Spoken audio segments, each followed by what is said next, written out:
Enquête. Hello tout le monde, bienvenue dans le podcast Parlement Ultramarin qui analyse l'activité de nos élus. On a voté pour eux, ils sont là grâce à nous. Mais que font-ils pour nous ? La séance est ouverte. Bonjour à tous, la séance est ouverte. Bonjour à tous et bienvenue dans ce nouvel épisode de Parlement Ultramarin. Aujourd'hui, on part en Guadeloupe. Pourquoi la Guadeloupe ? Parce qu'un couvre-feu a été instauré à Pointe-à-Pitre à partir du 22 avril pour les jeunes de moins de 18 ans, les mineurs donc. Et j'ai vu pas mal de choses tourner autour de ce sujet, notamment un post qui parlait de loi martiale. C'est faux, hein ? Le concept de loi martiale, et encore je mets des guillemets parce qu'en vrai dans la législation française, il n'y a pas de loi martiale. Mais bref, le concept est régi par un article de la Constitution. L'article 16 si vous voulez aller vérifier, mais comme je sais que vous n'allez pas vérifier, je vais vous dire les grosses lignes. L'article 16 est déclenché uniquement, je cite, en cas d'existence d'une menace grave et imminente pesant sur les institutions de la République, l'indépendance de la nation, l'intégrité du territoire ou l'exécution des engagements internationaux de la France, ou encore l'interruption du fonctionnement régulier des pouvoirs publics constitutionnels. Vous avez vu, c'est fort quand même. Donc, même s'il se passe des violences type vol, braquage, homicide, tout ça en ce moment, et je les minimise pas, mais on n'est pas à ce niveau évoqué dans l'article 16.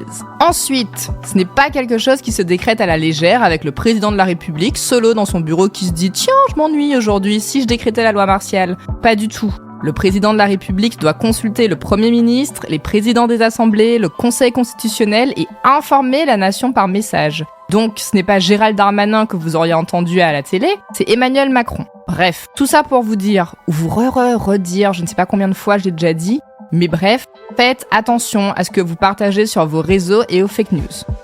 La bonne nouvelle, c'est que ça me donne un prétexte pour faire un petit point avec vous sur la gestion du maintien de l'ordre dans les Outre-mer. Allez, on revient à la Guadeloupe.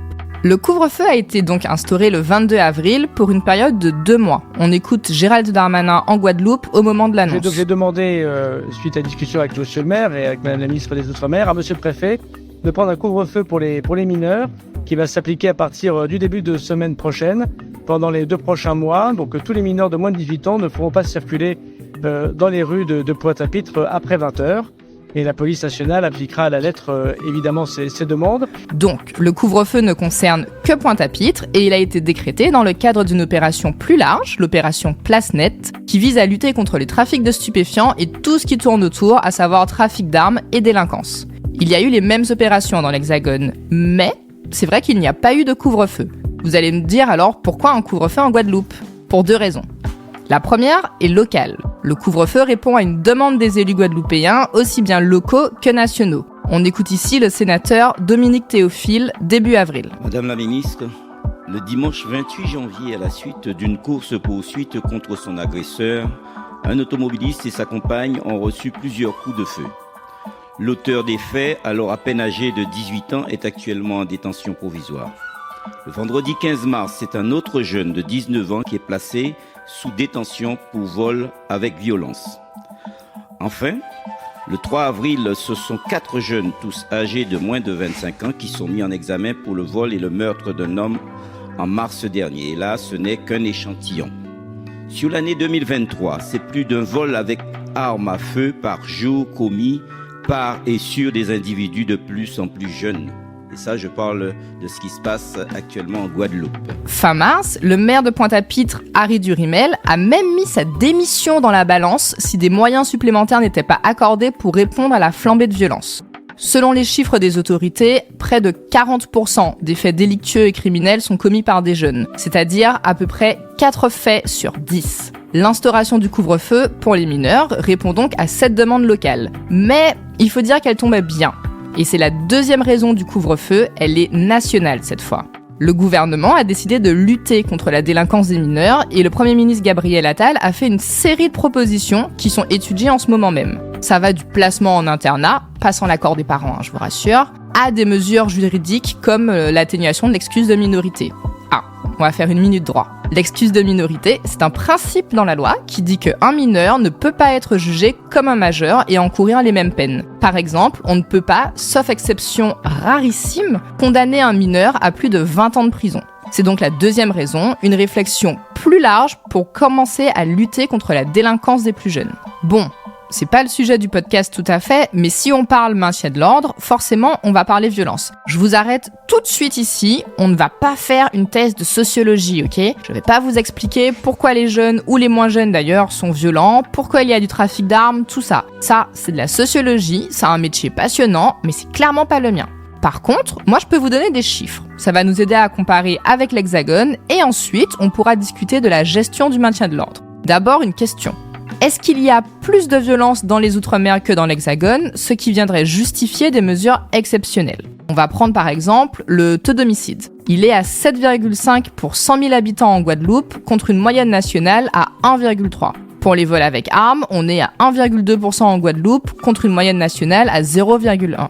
Tout ça, ce sont les chiffres du service statistique de la sécurité intérieure, je les sors pas de mon chapeau. Et évidemment, il y a plusieurs types de violences, donc plusieurs classements, et parfois, les chiffres de la France hexagonale sont plus élevés que ceux de la Guadeloupe, ou alors le constat est similaire, rapporté au nombre d'habitants. Bref, tout ça pour vous dire que l'idée n'est pas de dresser un tableau tout noir en vous disant « Oh mon Dieu, n'allez pas en Guadeloupe, c'est hyper dangereux !» Pas du tout. Si je vous donne des chiffres, c'est juste pour que ça nous emmène ensuite sur le terrain du maintien de l'ordre, avec une question.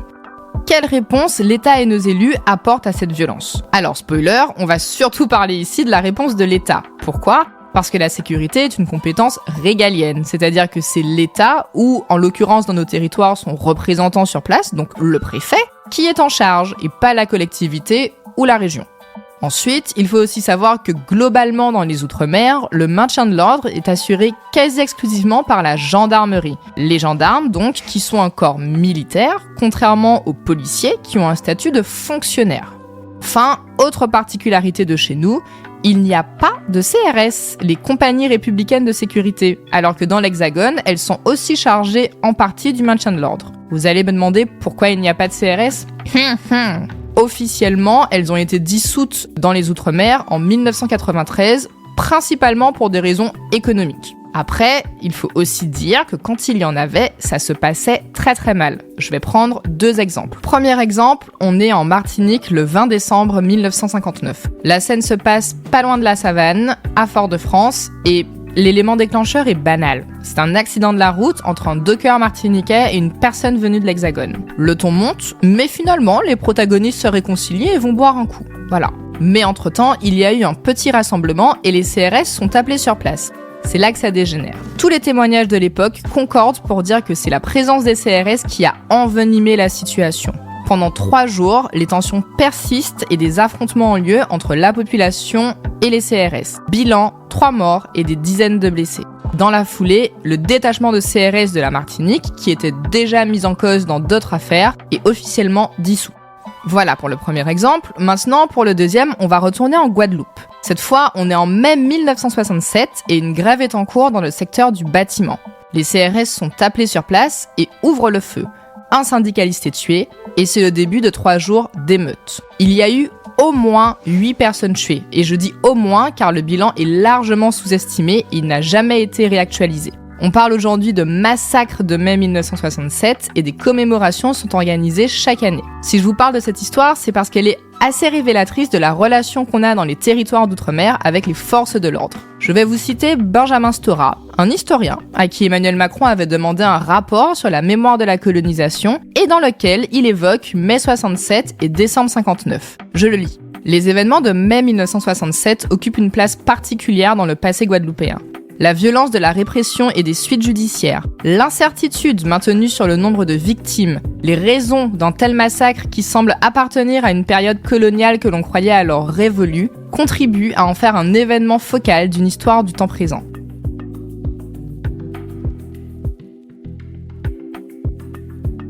J'ai dit plus haut qu'il n'y avait plus de CRS dans les Outre-mer. Ce n'est plus tout à fait vrai. Il n'y en a pas eu pendant longtemps, pendant 30 ans même, mais ils sont revenus à Mayotte dans le cadre de l'opération Wambushu en 2023. Voilà. Revenons à notre maintien de l'ordre aux Antilles. En Guadeloupe, donc, pour assurer la sécurité, on trouve des policiers municipaux, des gendarmes, environ 700, des réservistes, mais aussi des membres du GIGN, le groupe d'intervention de la gendarmerie nationale. Parce que, oui, il y a une antenne du GIGN en Guadeloupe, pas que d'ailleurs, il y en a même une en Martinique et dans d'autres territoires, et à l'échelle des Outre-mer, en tout, ils sont environ 300. Petit rappel juste au cas où de ce que sont le RAID et le GIGN, ce sont des forces d'élite qui interviennent normalement dans des actions contre le terrorisme ou la grande criminalité. Dans les Outre-mer, leurs missions ne sont pas exactement celles-là, elles sont forcément plus adaptées aux problématiques locales. Mais en général, quand vous entendez la phrase « envoi de troupes du GIGN ou du RAID depuis Paris vers les Antilles », c'est que ça ne va pas du tout, hein. Vous voyez assez bien à quoi je fais référence. Bah oui, à la crise sanitaire et aux émeutes contre l'obligation vaccinale de novembre 2021. À l'époque, Gérald Darmanin avait envoyé une 50aine de membres du RAID et du GIGN. Pour la petite histoire, c'est aussi à ce moment-là que Sébastien Lecornu, qui était ministre des Outre-mer, avait évoqué l'autonomie. Je vous renvoie à l'épisode précédent. Donc, même si le GIGN a une antenne permanente sur place, ça n'empêche pas l'envoi de renforts selon les besoins de la situation. En général, ces renforts sont reçus de façon mitigée. Si je devais caricaturer, je dirais qu'il y a plusieurs sons de cloche. Bien sûr, il y a la question de la sécurité de tous. Personne n'est content de retrouver sa voiture brûlée ou son commerce pillé le matin en se réveillant, et donc l'envoi de troupes supplémentaires est censé répondre à cette demande. Ensuite, il y a ceux qui demandent une réponse autre que sécuritaire. On écoute Max Mathiazin, député de la Guadeloupe en novembre 2021. À l'époque, il siégeait avec le MoDem, donc dans la majorité présidentielle, mais depuis les dernières législatives, il siège avec le groupe Lyot, qui est donc un groupe d'opposition. On l'écoute en novembre 2021, sur la première, quand il réagissait à l'envoi du GIGN pendant la crise sanitaire. Cette réponse est d'abord une réponse sécuritaire. Il faut protéger, je le comprends, les biens, les personnes, dans leur intégrité physique, dans leur travail, dans leurs investissements. Parce qu'en Guadeloupe, aujourd'hui, les gens sont inquiets de ne pas pouvoir aussi se mouvoir, se déplacer. Donc les libertés sont menacées. Mais la réponse ministérielle ne peut pas être uniquement une réponse sécuritaire. Il faut une réponse qui tienne compte, d'une part, des revendications qui sont posées, mais d'autre part, de la situation économique, sociale, je dirais même sociétale de notre pays, qui fait que beaucoup de jeunes ne trouvent pas de travail. Beaucoup de jeunes sont en déshérence, bien qu'il y en ait beaucoup qui partent. Il faut absolument, non seulement, et je l'ai déjà dit, un projet économique, mais également réfléchir à un vrai plan pour notre jeunesse. Enfin, il y a aussi la question du rapport qu'entretiennent les populations locales avec la police, et en particulier avec les policiers qui ne sont pas originaires des territoires. Et c'est là qu'on rejoint Benjamin Stora, qui parlait de réminiscence du sentiment du passé colonial avec une gestion brutale du maintien de l'ordre. Ces dernières années, il y a eu plusieurs affaires où la doctrine du maintien de l'ordre aux Antilles a été remise en question. Parfois, s'y ajoutent des accusations de racisme des forces de l'ordre envers la population. Je ne vais prendre qu'un seul exemple, mais je pense qu'il est parlant. L'affaire Kezia, en Martinique, où l'avocate a porté plainte pour tentative de meurtre, acte de torture et de barbarie, et insulte publique à caractère raciste. Au-delà de ce seul cas, j'entends très souvent dire que si ça se passe aussi mal avec les forces de l'ordre, c'est parce qu'ils n'ont pas, je cite, la même culture ou qu'ils ne sont pas de chez nous. Tout ça avec des guillemets. C'est aussi le sentiment que vous avez ? Sachez que vous n'êtes pas les seuls. Pour la gendarmerie dans les Outre-mer, la problématique, qui n'est pas un problème, mais la problématique des originaires, pour moi, est essentielle. Et je le vois régulièrement. Et elle est essentielle à plusieurs titres. À la fois sur le plan quantitatif et sur le plan qualitatif. Lui, c'est le général Lionel Lavergne, commandant des gendarmeries d'Outre-mer. Il était auditionné au Sénat le 25 janvier. Et il a donné quelques chiffres. Tout statut de gendarme confondu, il n'y a que 26% qui soient originaires des territoires ultramarins où ils travaillent. Et c'est très très disparate. Dans le Pacifique ou dans l'océan Indien, il estime que le taux de gendarmes en exercice originaires des territoires n'est pas mauvais, même si on peut mieux faire. En revanche, dans les Antilles, et notamment en Martinique, Guadeloupe, Guyane, c'est la cata. En Martinique et en Guadeloupe, il n'y a que 8% de sous-officiers qui soient originaires des départements. En Guyane, il dit qu'il n'y en a que 7. C'est une situation qu'il regrette. Il confirme qu'avoir des forces de l'ordre originaires des territoires est particulièrement efficace pour mener à bien les missions et désamorcer les tensions avec la population quand il y en a. On l'écoute. Pour la petite histoire, je fais en sorte d'avoir, je parle de l'océan Indien là, depuis en 2024, là, je vais faire en sorte de mettre des Mahorais à La Réunion. Parce qu'on a une problématique à La Réunion, c'est la problématique des quartiers historiques de Mahorais. On en a en zone gendarmerie, on en a à Saint-Benoît, on en a à La Possession, on en a à Saint-Louis, et c'est des vrais quartiers.